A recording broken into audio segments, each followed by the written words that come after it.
What's good, No Safety Gang? It's Top of No Safety, and we back at it like a crack addict. Y'all seen the thumbnail and title, so y'all know what we on. How to carry your pistol. But we talking concealed carry only. I don't believe in open carrying, and this is why.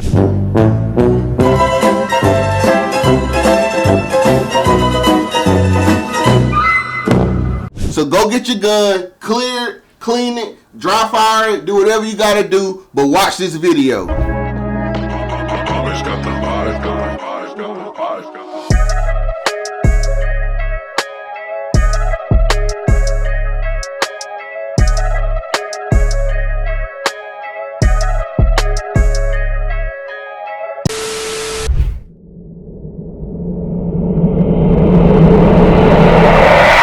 Carrying on your back is stupid. I don't know who need to hear this, but I'm going to put it out there. I mean, need I even say it? Do we even have to discuss this? Because I don't understand at what point carrying in the back would be smart. It's too many disadvantages to carrying the gun in your back. One, the person behind you got more access to your gun than you do. You got to hit the reach around. They just got to reach out in front. Another disadvantage to carrying in the back is shirt rise. Whenever you bending over to get something, shopping, doing anything, and your shirt rise, your gun is exposed. And to make it even worse, your gun is exposed and you in the most vulnerable state you can be in as a man. Now you would think, since we talking about advantages and disadvantages, that there'd be some advantages to carrying in the back.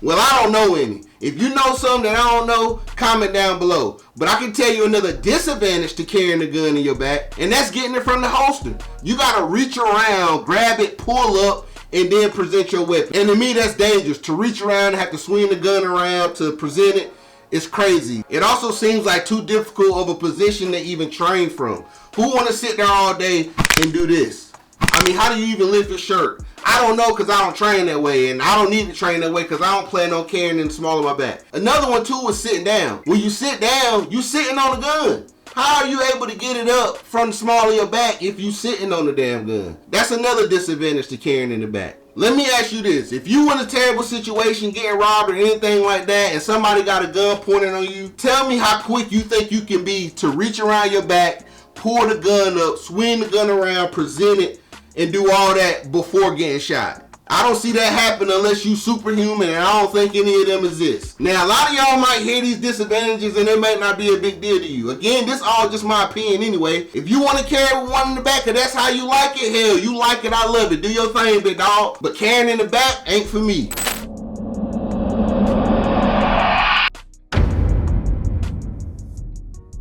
Another, I say, decent way to carry your pistol is on the side. It's a very understandable carry position. The gun is right here on your side. You got easy access to it. The gun is already to your side for you to present it, and then you can draw it. Oh, just so y'all know, we are clear. First time pulling it out, I am gonna clear it for y'all. Safe direction. Bang. We'll talk about the gun. We got the Hellcat Pro. Y'all know, EDC, I love it. It's still in the rotation for right now. For those of y'all who ain't seen my videos before, this is a TLR 7A by Streamlight and a 507K, the little boy. Another advantage to carrying at 3 o'clock is for beginning carriers. You know, people that's just getting into EDC and carrying a gun every day. Now, if you carry an appendix, it takes some time to get used to. So carrying on your side for beginner shooters, in my opinion, is probably the best route to go. Now, the only thing about carrying on the side is, like any other position, you need to train from that position. So the advantage of carrying on the side is that when you at the range and you use it outside the waistband holster to draw to get your shots down range, you've already created muscle memory from drawing your gun from the hip. So just to kind of summarize everything up that I done said, in my opinion, carrying on the hip has its pros, which is versatility, comfort, it's easier to draw, and it's a seamless integration. If you're always at the range and you have an outside the waistband holster, then it's easier to create that muscle memory. I'm in that thing shifting, and I'm lane switching. Bitches big Zama, stand on straight business.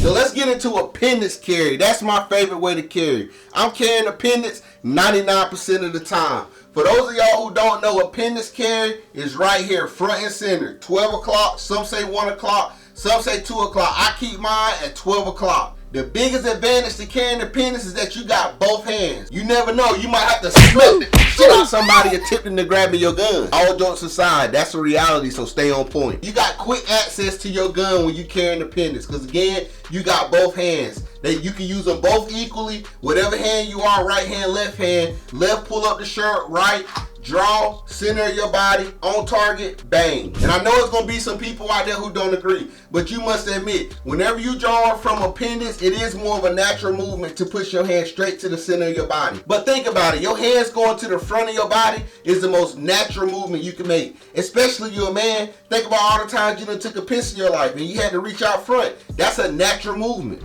So subconsciously, you already been training. Now this is what people don't think about. With the gun right at the front of your body, it's less likely to be bumped. It's less likely to be knocked out because it's right here in the front. Now if you got the gun sticking out on your side, or if you got it in your back, think about how many times you brush past somebody and bump them with your gun. In my opinion, it's more versatile clothing. I don't ever print when I'm carrying appendix. Even when I'm carrying a base extension, I don't print that bad. Now, if I'm carrying more of a full-size grip, then yeah, I do slide the gun over a little bit, and it's less likely to give me that little bulge spot on the side, that little pointy spot on the side. If you carry appendix, you know what I'm talking about. I mean, to be honest about it, I don't even think people notice people carrying a gun. I ain't never had no issues with it. Even when I done accidentally had shirt rise and things like that, nobody ever noticed I was carrying a gun. But I know it's people out there who care about that and feel more secure in the discretion of carrying a gun. And right, it kind of defeats the purpose of carrying a gun if you're gonna print. You might as well open carry. So I see both sides of it. But then again, concealment matters because the element of surprise could be what saved your life. And then you got the consistency with carrying appendix. It don't ever really change. It don't matter if you land on your back, driving, sitting down, it don't matter. The angle to grab your gun is still the same. Now if you carrying on your side, when you sit down, that angle to grab your gun change a little bit. You kind of got to sit up and over to grab your gun. But when you in appendix and you sitting down, all you got to do is lean back and you got access to your gun. That's the biggest advantage to me when it comes to carrying appendix, is you always got access to your gun. You got both hands at equal distances from your gun. If you carrying on your side and your right hand is broken or tied up, how can you, it's gonna be a lot harder to reach your gun. But if you carrying appendix and your right hand break or whatever, you can still get to your gun with your left hand because it's right here in front of you. And I don't think that's one of the things that people think about when it comes to carrying appendix. Now again, I'm not really trying to debate side carry versus appendix carry because ultimately it's up to you and it's up to how much you train. It don't matter if you carry your appendix, if you carry on the side, or if you carry on your back. If you don't train and work on drawing your gun, it don't do you no good. Because again, like I always say, you only half as good as you train under pressure. So when you at the range and you doing your draws and you getting that work in, you need to take that time and multiply it by 2. Because details tend to get a little fuzzy under pressure. Now there is one bad thing about carrying appendix. The gun pointing at your d. Alright y'all, this is a quick video on how to carry, or how I carry rather. I hope y'all enjoyed the video. If you stuck around, leave a like, leave a comment. Hell, you can even subscribe. Y'all know the vibes. It's Taco No Safety. Stay alert, stay deadly, stay dangerous, and we out.